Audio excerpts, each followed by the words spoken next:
Server সমস্যার কারণে ৫ দিন ধরে বন্ধ রয়েছে সব ধরনের সঞ্চয়পত্র বিক্রি। এ সম্পর্কিত কোনো তথ্য না পাওয়ায় চরম ভোগান্তিতে পড়তে হচ্ছে গ্রাহকদের।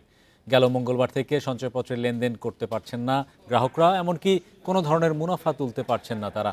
হেল্প ডেস্ক থেকে ফর্ম পূরণে সহায়তা করা হলেও সার্ভার চালুর বিষয়ে কোনো তথ্য নেই বলে জানানো হচ্ছে গ্রাহকদের। সঞ্চয়পত্র করতে এসে অনেক গ্রাহকই দীর্ঘ সময় অপেক্ষা করে শেষ পর্যন্ত ফিরে যান সার্ভার জটিলতার কারণে।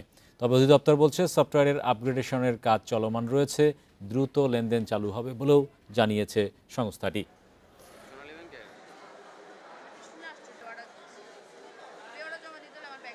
ব্যাংকিং কার্যক্রমে এইভাবে সার্ভার বন্ধ হয়ে যাওয়া, তার বিকল্প না রাখা, এটা খুবই দুঃখজনক। তারাও নিজেরাও বলতে পারে না, এটা অর্থ মন্ত্রণালয় বা ওই যে সঞ্চয়পত্র দপ্তর এটা মেনটেন করে, তারাই জানবে ভালো, তারাই বলতে পারে। আমার রিকোয়েস্ট থাকবে যত তাড়াতাড়ি সম্ভব এখনই যেন এটা চালু করে দেয়।